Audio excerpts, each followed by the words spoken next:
Bonjour à tout le monde.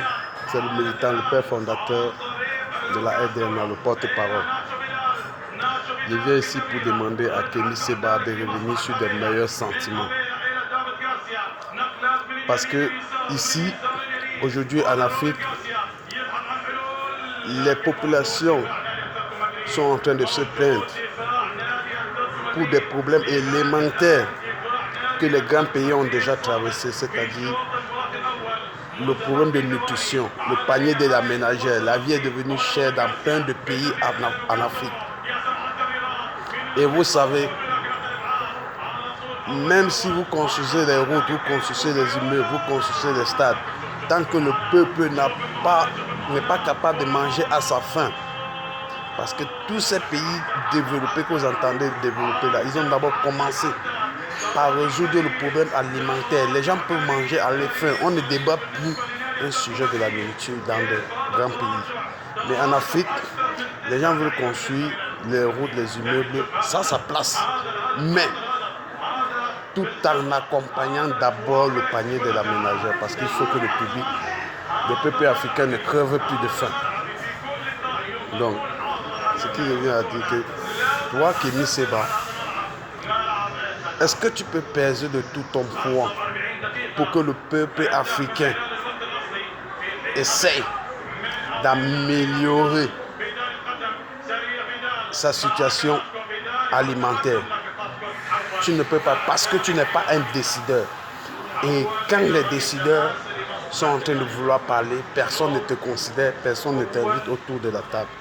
Même le simple maire d'un des pays africains veut décider sur un projet, ne t'invite pas. Ça veut dire que ta voix ne compte pas. Ne pense pas qu'aller dans des pays là où une petite association a loué une salle et t'a donné la parole, t'a donné le micro, que exprime-toi. Tu vas beau être cohérent jusqu'à demain matin. Les gens vont t'acclamer là dans cette salle-là. Mais quand tu sors de cette salle-là, tu reviens au point de départ parce qu'il n'y a aucune loi que tu as votée que le peuple va bénéficier. Dans la vie, il ne suffit pas seulement de parler en longueur de journée. Mais il faut se poser la question que nous avons parlé, mais c'est quoi la suite? Donc ce qui revient à dire que moi, je te conseille, d'autres gens vont dire que je te déteste, je te combats et tout ce qui va avec. Mais je te dis toujours, fais l'effort de t'aligner dans le rang des décideurs.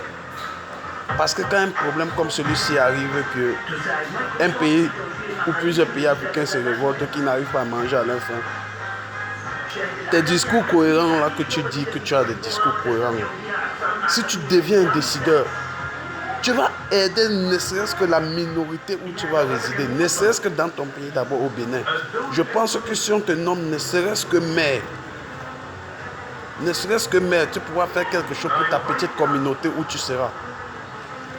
Parce que le problème de l'Afrique,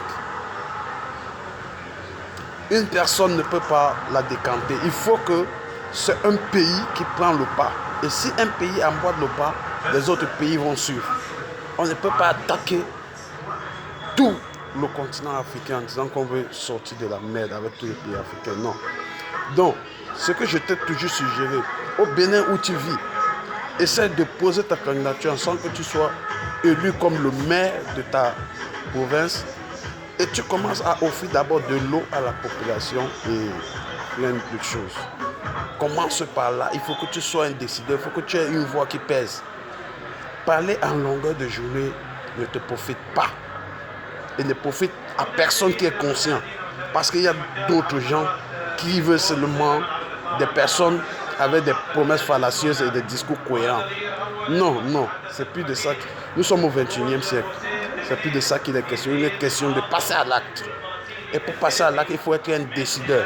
Il faut être quelqu'un qui a un poste, qui peut voter une loi, qui peut décider pour que les conditions d'un peuple s'améliorent.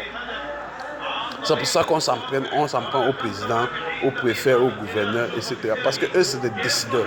Toi, tu n'es pas un décideur, tu es juste quelqu'un que chaque fois qu'une petite association quelque part dans un pays essaie de louer une salle, on a besoin d'un meeting, on t'appelle Et toi, quand tu finis ton meeting, tu te prends la tête. Tu te dis non, je suis au niveau où je fais déjà peur. Non, non, non.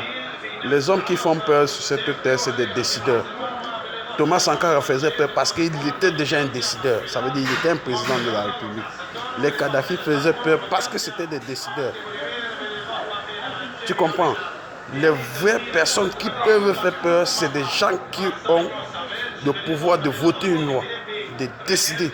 Toi, tu ne peux pas voter une loi, tu ne peux pas décider. Parce que dans ton propre pays, tu n'as pas d'abord même un petit poste même de adjoint au maire. Tu n'es pas. Ta voix va compter en quoi? Ta voix ne peut pas compter. Tu viens ici, tu dis, tel président, c'est un détracteur de l'Afrique. Tel président, c'est un ennemi de l'Afrique. Tel président organise des assassinats. C'est bien beau de raconter ce que tu racontes. Tu es libre. En Afrique, chacun est libre de dire ce qu'il pense. Mais qu'est-ce que cela apporte à la population africaine?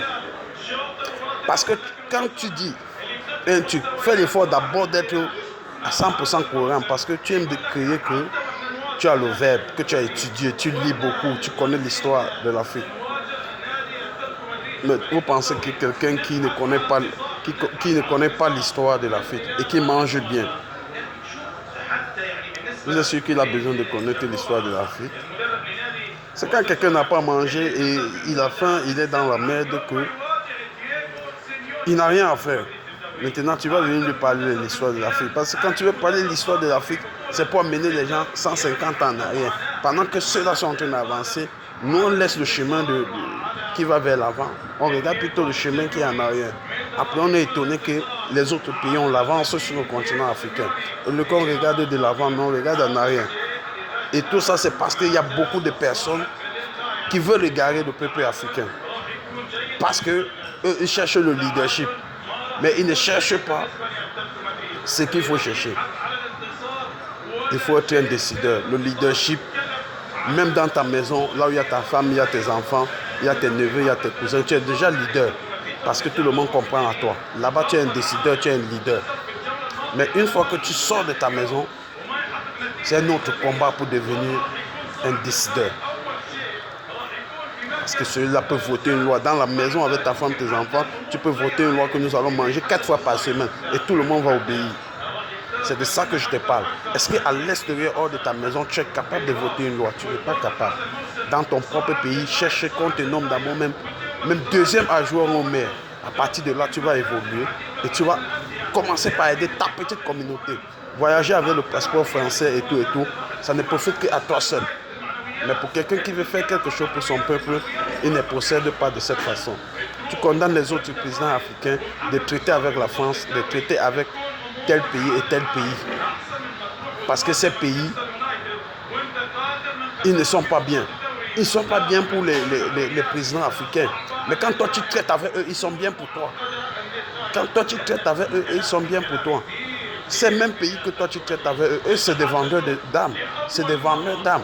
Et les armes qu'ils vendent là, c'est pour tuer des Africains. En ce temps, ça ne te dérange pas à partir du moment où ton contrat entre toi et ces pays arabes, comme peut-être l'Iran, avec qui tu traites, c'est des vendeurs d'armes. Il y a plein de pays avec qui tu traites, c'est des vendeurs d'armes. Et ces armes-là, c'est pour tuer des personnes. Là, tu ne condamnes pas. Ça ne te gêne pas. Parce que tes intérêts sont protégés. Tu te comportes comme les Américains. Là où les intérêts sont protégés, même si c'est 1000 personnes qui meurent par minute, ça ne les gêne pas. Monsieur Kémy Séba revient dans de meilleurs sentiments. Je vais m'arrêter d'abord ici. C'était le militant. Salut, ciao, ciao. On est ensemble.